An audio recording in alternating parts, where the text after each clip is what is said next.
Hello दोस्तों, नमस्कार। तो कैसे हो आप सब? उम्मीद करता हूँ अच्छे ही होंगे। मैं अभिषेक शुक्ला अभिषेक सर इंस्पिरेशन में आप सभी का हार्दिक स्वागत करता हूँ।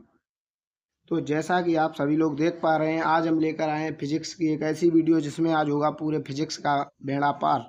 और फिजिक्स में ऐसे टॉपिक जो हर साल बोर्ड परीक्षा में पूछे जाते हैं, उन टॉपिकों का होगा आज समाधान। और वो सब टॉपिक जिन्होंने अभी तक फिजिक्स में कुछ नहीं पढ़ा वो भी हो जाएं तैयार, उनके लिए भी ये है वीडियो रामबाण। जैसा कि आप सभी लोग जानते हैं, पूरे फिजिक्स में 14 चैप्टर्स हैं। वो सभी चैप्टर्स के इम्पोर्टेंट टॉपिक जो कि हम आज अपनी वीडियो में आप सभी को बताने वाले हैं। तो आप सभी लोग तैयार हो जाइएगा। बिल्कुल, आज हम सभी टॉपिक का करेंगे खल थ्योरी से लेकर टॉपिक डेरिवेशन सब कुछ आज इसी वीडियो में बताया जाएगा। तो आप जैसा कि देख पा रहे हैं, टाइटल में लिखा हुआ कक्षा 12 फिजिक्स के लिए पूरे फिजिक्स के महत्वपूर्ण टॉपिक जो हर साल परीक्षा में पूछे जाने वाले टॉपिक हैं।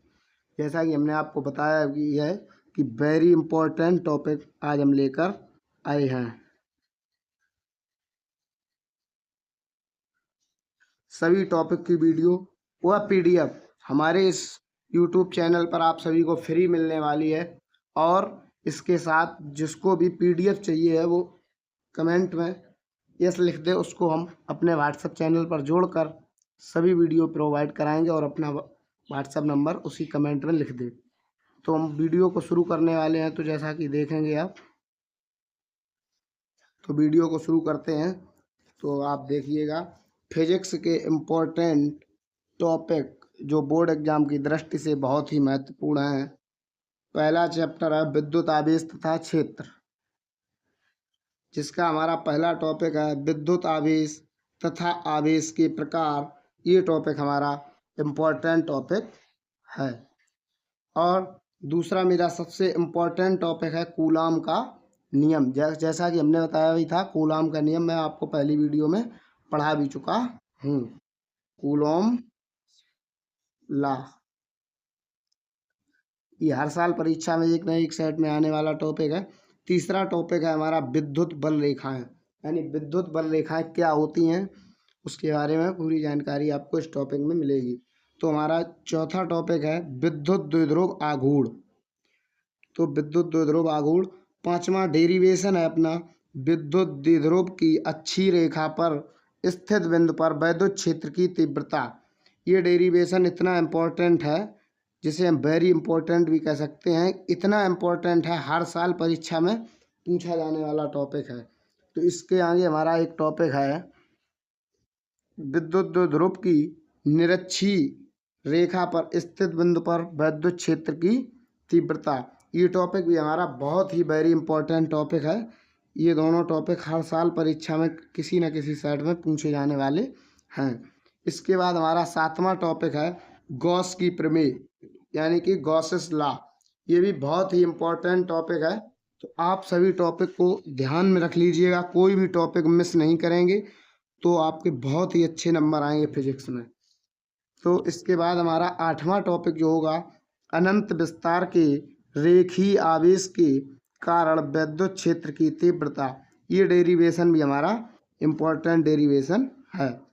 ये सब डेरिवेशन और टॉपिक परीक्षा में पूछे जाने वाले ही इम्पोर्टेंट टॉपिक हमने लेकर ये आपके लिए वीडियो बनाई है। नौवां टॉपिक हमारा है अनंत विस्तार की समरूप आवेशित कुचालक चादर के कारण वैद्युत क्षेत्र की तीव्रता। ये भी टॉपिक हमारा बहुत ही इम्पोर्टेंट टॉपिक है। इसके बाद हमारा पहला चैप्टर समाप्त होता है, यहीं से हमारा चलेगा दूसरा चैप्टर। दूसरा चैप्टर हमारा है स्थिर विद्युत विभव तथा धारिता। तो दूसरे चैप्टर की ओर हम बात करते हैं, यानी कि दूसरे चैप्टर का मेरा टॉपिक है ये विद्युत विभव तथा विभवांतर। ये भी टॉपिक बहुत ही इम्पोर्टेंट टॉपिक है। और इसके बाद हमारा अगला टॉपिक है इलेक्ट्रॉन वोल्ट। इलेक्ट्रॉन वोल्ट का भी क्वेश्चन परीक्षा में कहीं ना कहीं पूछा गया है। इसके बाद जो हमारा 12 नंबर वाला टॉपिक है, ये बहुत ही इम्पोर्टेंट टॉपिक है वैद्युत द्विध्रुव की अच्छी स्थिति में स्थित किसी बिंदु पर वैद्युत विभव। वहाँ पर एक डेरिवेशन हमने अभी देखा था 6 नंबर में, वैद्युत द्विध्रुव की अच्छी रेखा पर स्थित बिंदु पर वैद्युत क्षेत्र की तीव्रता, यहाँ अच्छी स्थिति में किसी बिंदु पर वैद्युत विभव। इसी में एक टॉपिक और आप नोट कर लेना अपने मन से, वैद्युत द्विध्रुव की निरक्षीय स्थिति में स्थित किसी बिंदु पर वैद्युत विभव, वो भी बहुत ही इंपॉर्टेंट टॉपिक है। तो ये आप देख लिए। इसके बाद हमारा 13 नंबर पर जो टॉपिक है विभव प्रवणता, ये भी बहुत ही इंपॉर्टेंट टॉपिक है। तो आप एक भी टॉपिक मिस नहीं करेंगे तो आपको बहुत अच्छा लाभ होगा। इसके बाद हमारा एक टॉपिक है चालक की धारिता, ये भी बहुत इंपॉर्टेंट टॉपिक है। इसके बाद है संधारित्र। संधारित्र के बाद हमारा टॉपिक आता है 16 नंबर पे संधारित्रों का संयोजन, यानी कि संधारित्रों को जोड़ना, ये भी हमारा बहुत ही इंपॉर्टेंट टॉपिक है। इसके बाद हमारा अगला चैप्टर आता है अध्याय 3 विद्युत धारा। इसके बाद हम विद्युत धारा के टॉपिक देख लेते हैं। इसके बाद हमारा 17 नंबर पर जो टॉपिक है विद्युत धारा, ये इतना इम्पोर्टेंट टॉपिक है जिसको क्या ही बताएं, हर साल परीक्षा में पूछा गया टॉपिक। 18 नंबर पर जो टॉपिक है ओम का नियम। ओम का नियम ऐसे समझ लो कि हर बच्चे को पता होगा, हाई स्कूल में भी ये आता है ओम का नियम। और ये कई टॉपिक ऐसे हैं जो हाई स्कूल से रिलेटेड हैं, जैसे विद्युत धारा भी हाई स्कूल में आता है। इसके बाद हमारा अगला टॉपिक है 19 नंबर पर विशिष्ट प्रतिरोध अथवा प्रतिरोधकता, ये भी टॉपिक बहुत ही इंपॉर्टेंट टॉपिक है। इसके बाद हमारा 20 नंबर पर जो टॉपिक आता है वो है विद्युत प्रतिरोध, ये भी बहुत ही इंपॉर्टेंट टॉपिक है। इसके बाद 21 नंबर पर जो टॉपिक है विशिष्ट चालकता, ये टॉपिक भी बहुत अच्छे टॉपिकों में आता है। इसके बाद हमारा 22 नंबर पर जो टॉपिक है प्रतिरोधों का संयोजन। अभी तक संधारित्र को जोड़ा जा रहा था, अब प्रतिरोध को जोड़ा जा रहा है, तो यहाँ प्रतिरोधों का संयोजन यानी प्रतिरोधों को जोड़ना। इसके बाद हमारा बहुत ही ज़्यादा इंपॉर्टेंट टॉपिक है किरचॉफ का नियम, यानी कि किरचॉफ लॉ। इसे हम वेरी इंपॉर्टेंट लिख लेंगे क्योंकि ये है भी बहुत ही इंपॉर्टेंट टॉपिक एक भी मिस नहीं करना। बाकी फिजिक्स में जो पढ़ना वो तो पढ़ना है, लेकिन ये टॉपिक बहुत ही ध्यान से पढ़ने हैं। इसके बाद हमारा चौथा चैप्टर है गतिमान आवेश और चुंबकत्व। इसमें हमारे सबसे अच्छे इंपॉर्टेंट टॉपिक हैं बायो सेवर्ट का नियम, ये भी बहुत ही इंपॉर्टेंट टॉपिक है क्योंकि नियम कोई भी हो, नियम सब इम्पोर्टेंट ही है। इसके बाद 25 नंबर पर है एम्पियर का परपथीय नियम, ये भी बहुत ही इम्पोर्टेंट टॉपिक है। इसके बाद हमारा 26 नंबर पर टॉपिक है चुंबकीय क्षेत्र, ये टॉपिक भी बहुत ही इम्पोर्टेंट है। दिक्पात कोण, ये टॉपिक जो था ये शायद कटा हुआ है इसलिए कटा रखा है। इसके बाद 5वां चैप्टर है, इसमें मैंने एक ही टॉपिक रखा है दिक्पात कोण, हाँ कटा नहीं है, ये इसका टॉपिक है। तो ये चैप्टर 5 का हमने टॉपिक लिया है, बाकी और भी टॉपिक इम्पोर्टेंट जो वेरी इंपॉर्टेंट है वो टॉपिक हमने लिए हैं। तो ये हमारा दिक्पात कोण है, इसे भी आप ध्यान से देख लेंगे। इसके बाद हमारा चैप्टर 6 जो है विद्युत चुंबकीय प्रेरण, इसके इम्पोर्टेंट टॉपिक है। जैसे टॉपिक नंबर 28 चुंबकीय फ्लक्स, यानी चुंबकीय फ्लक्स क्या होता है, तो ये टॉपिक भी हमारा बहुत ही इम्पोर्टेंट टॉपिकों में से एक है। इसके बाद 29 नंबर पर जो टॉपिक है हमारा फैराडे के विद्युत चुंबकीय प्रेरण के नियम, ये देख लिए पहले से ही लिखा हुआ है इम्पोर्टेंट, ये बहुत ही ज़्यादा इम्पोर्टेंट टॉपिक है। इसके बाद में हमारा टॉपिक नंबर है 30 स्वप्रेरण।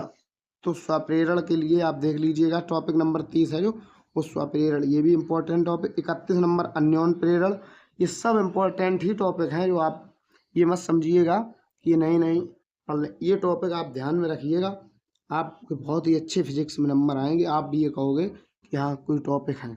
चैप्टर नंबर 7 प्रत्यावर्ती धारा, ये चैप्टर ही बहुत ज़्यादा इम्पोर्टेंट है। इसमें सबसे बढ़िया टॉपिक 32 नंबर पर जो हमने दिया है विभिन्न प्रकार के प्रत्यावर्ती धारा परपथ, यानी कि एसी परपथ, एलआर परपथ, एसी परपथ, एलसी परपथ, एलसीआर परपथ, ये जो हमने परपथ के जो आपको दिए हैं ये बहुत ही इम्पोर्टेंट टॉपिक हैं। इसके बाद हमारा एक 33 नंबर पर जो टॉपिक आता है बाटहीन धारा, बाटहीन धारा ये भी बहुत ही बढ़िया टॉपिक है। इसके बाद जो 34 नंबर पर है ट्रांसफार्मर, इसकी थ्योरी और पूरा इसका जो है डायग्राम वगैरह सब समझ लेना, बहुत ही ज़्यादा इंपॉर्टेंट टॉपिकों में से एक है। इसके बाद हमारा 35 नंबर पर जो आता है ट्रांसफार्मर का सिद्धांत, ये सिद्धांत बहुत ही अच्छे से याद कर लेना। इसके बाद जो 36 नंबर पर टॉपिक है विद्युत जनित्र या डायनमो, ये शायद टॉपिक कटा हुआ है तो इसको आप अभी पेंडिंग या वीडियो आए हम आपको बता देंगे, ठीक है। इसके बाद हमारा टॉपिक नंबर 8 आता है विद्युत चुंबकीय तरंगें, इसमें हमारा आता है मैक्सवेल का समीकरण। चैप्टर 8 का जो टॉपिक है हमारा 37 नंबर टॉपिक ये है मैक्सवेल का समीकरण। ये भी बढ़िया टॉपिक है। इसके बाद 38 नंबर टॉपिक है मैक्सवेल का विद्युत चुम्बकीय तरंग सिद्धांत। ये टॉपिक इम्पोर्टेंट है। इसके बाद 39 नंबर पर टॉपिक है विद्युत चुम्बकीय स्पेक्ट्रम। इसके बाद हमारा 9वां चैप्टर स्टार्ट होता है किरण प्रकाशिकी एवं प्रकाशिक यंत्र। ये चैप्टर हमारा बहुत ही ज़्यादा इम्पोर्टेंट चैप्टर है। इसके बाद हमारा 40 नंबर पर जो टॉपिक आता है प्रकाश का परावर्तन। इसके बाद हमारा 41 नंबर पर जो टॉपिक है गोलीय दर्पण के लिए यूवी तथा एफ में संबंध। ये बहुत ही ज़्यादा इम्पोर्टेंट टॉपिक है, इसमें आप इम्पोर्टेंट लिख लीजिएगा।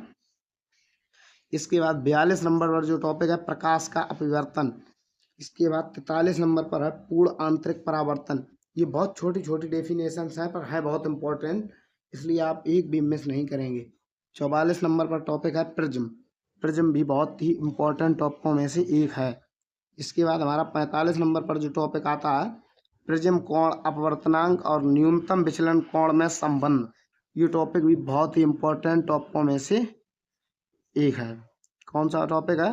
प्रिज्म कोण अपवर्तनांक और न्यूनतम विचलन कोण में संबंध। इसके बाद हमारा है प्रकाशिक माध्यम की परिक्षेपण या वर्ण विक्षेपण क्षमता। परिक्षेपण और वर्ण विक्षेपण क्षमता, ये भी बहुत इंपॉर्टेंट टॉपिक है। इसके बाद हमारा 47 नंबर पर जो टॉपिक आता है गोलीय पृष्ठ पर अपवर्तन का सूत्र। यानी अपवर्तन का सूत्र आप अच्छे से ध्यान किए होंगे तो उससे आपको बेनिफिट ये होगा कि थ्योरी में तो पूछा जाएगा ही, इसके बाद आप न्यूमेरिकल में भी आप अगर आपको फार्मूला याद होगा तो आप इसका न्यूमेरिकल भी लगा सकते हैं, क्योंकि ये सब जो चैप्टर हैं इनसे न्यूमेरिकल भी आते हैं, तो इसलिए आप फार्मूला तो सब याद कर ही लीजिएगा। इसके बाद 48 नंबर पर है पतले लेंस के लिए अपवर्तन का सूत्र लेंस मेकर सूत्र। ये तो बहुत ही ज़्यादा इम्पोर्टेंट सूत्र है लेंस मेकर, तो आप यहाँ इम्पोर्टेंट लिख लीजिएगा। इसके बाद लेंस की क्षमता, टॉपिक एक भी मिस नहीं करेंगे, टॉपिक सब इम्पोर्टेंट ही है। लेंस की क्षमता ये बहुत इंपॉर्टेंट टॉपिक। 50 नंबर पर जो टॉपिक आता है लेंस की फोकस दूरी के लिए न्यूटन का सूत्र। न्यूटन जी का जो सूत्र है लेंस की फोकस दूरी के लिए, ये भी आप देख लीजिएगा। इसके बाद 51 नंबर पर जो टॉपिक हमारा आता है मानव नेत्र, ये भी बहुत इंपॉर्टेंट टॉपिक है। इसके बाद हमारा आता है 52 नंबर पर टॉपिक सूक्ष्मदर्शी, ये टॉपिक भी देख लीजिए। इसके बाद 53 नंबर पर दूरदर्शी या दूरदर्शक। इसके बाद 54 नंबर पर हमारा टॉपिक आता है दूरदर्शी की विभेदन क्षमता एवं सीमा, ये भी बहुत ही इंपॉर्टेंट टॉपिक है। इसके बाद चैप्टर नंबर 10 आता है हमारा तरंग प्रकाश की, जो कि बहुत ही इम्पोर्टेंट चैप्टर है, जहाँ मैंने पहले से भी लिखा रखा है वेरी इंपॉर्टेंट। तो आप एक भी चैप्टर मिस नहीं करेंगे और आप ध्यान से सभी टॉपिक को नोट करते रहिए, उसमें आपका ही बेनिफिट है, तो आप एक भी चैप्टर को मिस नहीं करेंगे। इसके बाद हमारा 55 नंबर पर टॉपिक जो आता है हाइगेंस का तरंग सिद्धांत, ये भी बहुत ही इम्पोर्टेंट टॉपिक है, तो टॉपिक सब आप एक बार ध्यान से देखिएगा। इसके बाद है हाइगेंस के द्वितीयक तरंगिकाओं का सिद्धांत, ये भी टॉपिक बढ़िया है। इसके बाद 57 नंबर पर हमारा टॉपिक आता है हाइगेंस के द्वितीयक तरंगिकाओं के सिद्धांत के आधार पर तरंगों के परावर्तन की व्याख्या। ये टॉपिक तो इतना ज़्यादा इम्पोर्टेंट है जिसको हम कहें ही क्या। इसके बाद हमारा 58 नंबर पर जो टॉपिक है हाइगेंस के द्वितीयक तरंगिकाओं के सिद्धांत के आधार पर तरंगों के अपवर्तन की व्याख्या। यहाँ जो दिया हुआ था परावर्तन की व्याख्या, यहाँ अपवर्तन की व्याख्या, ये मिलते जुलते ही टॉपिक हैं, तो आपने बड़ा ही ध्यान से देखिएगा। इसके बाद हमारा 59 नंबर पर जो टॉपिक आता है प्रकाश में डॉपलर प्रभाव, ये टॉपिक भी बहुत ज़्यादा इंपॉर्टेंट है। इसके बाद हमारा 60 नंबर पर टॉपिक आता है व्यतिकरण, ये टॉपिक भी बहुत ज़्यादा इंपॉर्टेंट। इसके बाद 61 नंबर पर टॉपिक है प्रकाश तरंगों का व्यतिकरण व्यंग का प्रयोग, ये टॉपिक भी बहुत ही इंपॉर्टेंट टॉपिक है। इसके बाद 65 नंबर टॉपिक है फ्रेंच चौड़ाई के लिए व्यंजक। 63 नंबर पर टॉपिक है प्रकाश विवर्तन। ये टॉपिक हमारे हो गए 10 नंबर चैप्टर के। इसके बाद हमारा अगला चैप्टर आता है चैप्टर 11 विकिरण एवं द्रव्य की द्वैत प्रकृति। विकिरण एवं द्रव्य की द्वैत प्रकृति, तो ये चैप्टर में हमारे 4 इंपॉर्टेंट टॉपिक हैं, इनको देख लीजिएगा। पहला टॉपिक है जो कार्यफलन यानी 64 नंबर टॉपिक, ये बहुत ही ज़्यादा इंपॉर्टेंट टॉपिक है। इसके बाद 65 नंबर जो हमारा टॉपिक आता है प्रकाश विद्युत प्रभाव, ये टॉपिक भी बहुत ही ज़्यादा इंपॉर्टेंट टॉपिक है। 66 नंबर पर जो टॉपिक है प्रकाश विद्युत उत्सर्जन के नियम।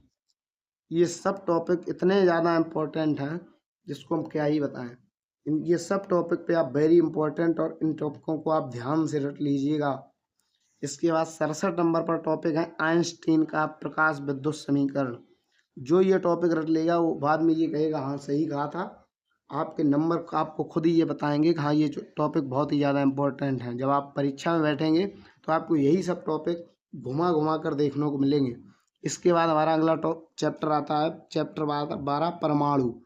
तो परमाणु चैप्टर से हमारा 68 नंबर टॉपिक जो है इम्पोर्टेंट रदरफोर्ड का कण प्रकीर्णन प्रयोग नाभिक की खोज, यानी नाभिक की खोज करना। ये भी टॉपिक हमारा बहुत ज़्यादा इम्पोर्टेंट है। इसके बाद हमारा 69 नंबर पर जो टॉपिक आता है रदरफोर्ड का परमाणु मॉडल। जो रदरफोर्ड का परमाणु मॉडल है ये भी बहुत ज़्यादा इम्पोर्टेंट है। इसके बाद हमारा 70 नंबर पर जो टॉपिक है वो है हाइड्रोजन परमाणु का बोर मॉडल। जो हाइड्रोजन परमाणु का बोर मॉडल है ये भी बहुत ज़्यादा इम्पोर्टेंट। इसके बाद हमारा ये टॉपिक जो है 70 नंबर मैंने बताया हाइड्रोजन परमाणु का बोर मॉडल, ये बहुत ही ज़्यादा इम्पोर्टेंट टॉपिक है। इसके बाद हमारा जो टॉपिक आता है 71 नंबर पर हाइड्रोजन स्पेक्ट्रम। ये टॉपिक भी बहुत ही ज़्यादा इम्पोर्टेंट टॉपिक है। इसके बाद हमारा चैप्टर नंबर 13 आता है नाभिक। इसमें आप देख लीजिएगा कुछ टॉपिक बहुत ही ज़्यादा इम्पोर्टेंट टॉपिक हैं। तो चैप्टर 13 नाभिक की ओर चलते हैं। इसका 72 नंबर टॉपिक जो है नाभिकीय बल, बहुत ज़्यादा इम्पोर्टेंट टॉपिक है। और ये जो अर्धायु है ये कटा हुआ है, अर्धायु तथा 6 नियतांक में संबंध, ये भी हमारा टॉपिक कटा हुआ है। इसके बाद हम अगले टॉपिक की ओर चलते। इसके बाद हमारा टॉपिक आता है नाविक की बंधन ऊर्जा। जो नाविक की बंधन ऊर्जा टॉपिक है बहुत ही ज़्यादा इम्पोर्टेंट टॉपिक है। इसके बाद हमारा 76 नंबर टॉपिक है नाभिकीय विखंडन। नाभिकीय विखंडन और ये 77 नंबर टॉपिक नाभिकीय संलयन। ये टॉपिक तो इतने ज़्यादा दोनों टॉपिक इम्पोर्टेंट हैं जिसकी कोई। इसके बाद हमारा 78 नंबर टॉपिक आता है अर्धचालक। ये भी बहुत ज़्यादा इम्पोर्टेंट टॉपिक है। इसके बाद हमारा 79 नंबर पर टॉपिक है ऊर्जा बैंड के आधार पर ठोसों के प्रकार। ये बहुत ज़्यादा इंपॉर्टेंट टॉपिक है। इसके बाद हमारा 80 नंबर टॉपिक पीएन संधि डायोड। ये आप रट के रख लीजिएगा, ये सब टॉपिक हर बार बोर्ड परीक्षा में पूछे जाने वाले टॉपिक है। इसके बाद 81 नंबर पर जो टॉपिक है पीएन संधि डायोड अर्ध तरंग दिष्टकारी के रूप में। ये टॉपिक भी बहुत ज़्यादा इंपॉर्टेंट टॉपिक है। इसके बाद 82 नंबर टॉपिक है पीएन संधि डायोड पूर्ण तरंग दिष्टकारी के रूप में। इसके बाद 83 नंबर टॉपिक ये हमें पता नहीं, ये शायद कटा हुआ है, इसकी वीडियो है तो आप देखना। वैसे या 84 नंबर टॉपिक अर्धचालक डायोड, ये बढ़िया टॉपिक है। ये सभी टॉपिक हर साल परीक्षा में पूछे जाने वाले टॉपिक हैं। कैसे टॉपिक हैं? हर साल परीक्षा में पूछे जाने वाले टॉपिक। ये टॉपिक हर साल परीक्षा में पूछे जाते हैं। इनसे रिलेटेड कोई इससे बाहर टॉपिक नहीं आएंगे। जो आप पढ़ेंगे वो आएंगे ही किताब से रिलेटेड, लेकिन इन टॉपिकों में से आपको कई ऐसे टॉपिक होंगे जो बोर्ड परीक्षा में देखने को मिलेंगे। हर सेट में इनसे टॉपिक फंसने वाले हैं, तो आप ये एक भी टॉपिक मिस नहीं करेंगे तो इसका बहुत ज़्यादा लाभ होगा। जो भी ये आप हमारी शुरुआत से लास्ट तक वीडियो देखेगा, मैं गारंटी लेता हूँ उसके 90-95% आने से कोई नहीं रोक सकता फिजिक्स में। आप निरंतर वीडियो देखिए और नोट्स जरूर बना लीजिएगा, और जो भी पढ़ाया जाए कॉपी पेन लेकर